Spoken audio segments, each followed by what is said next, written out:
অবশেষে ফারুক আহমেদকে নিয়ে মুখ খুললেন তামিম ইকবাল। তামিম ইকবাল আজকে ক্লিয়ার করে দিয়েছে খারাপ মানুষের সাথে সম্পর্ক রাখা একেবারে উচিত না। ফারুক আহমেদ ভাই বিসিবির 120 কোটি টাকা একেবারে মেরে দিয়েছে। দেখুন ভাই 120 কোটি টাকা মুখের কথা না। তামিম ইকবাল এই কথা শুনে তিনি একেবারে অবাক হয়ে গেছে।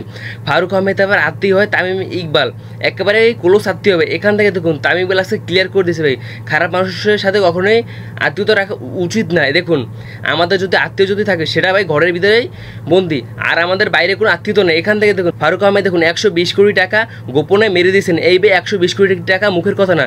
তামিম ইকবাল শুনে একেবারে অবাক হয়ে গেছে। তিনি দেখুন এই 120 কোটি টাকা মেরে কী করছে। দেখুন ফারুক আহমেদ দেখুন আমাদের এখন মতো 1 বছর হয়নি তিনি সভাপতি হয়েছে, তিনি এর ভিতরে 120 কোটি টাকা মেরে দিছে। তিনি যদি পরবর্তীতে যদি সভাপতি থাকতেন তিনি ভাই কত কোটি টাকা মেরে দিতেন। এই কথাটা আজকে তামিম ইকবাল বলেছে। তামিম ইকবাল বলছে আমি কোনো সময় খারাপ মানুষের সাথে উঠি এবং চলি না, এখন থেকে তার সাথে যত সম্পর্ক সব সম্পর্ক শেষ। দেখুন ফারুক আহমেদ আজকে 120 কোটি টাকা লোপাট করেছে। ফারুক আহমেদ ভাই 1 বছরে অনেক উন্নতি করছে, কিন্তু দেখুন আপনি যদি উন্নতি করে যদি পিছন থেকে যদি টাকা মেরে দেন ভাই সেই ভাই উন্নতি আমাদের দরকার নেই। এই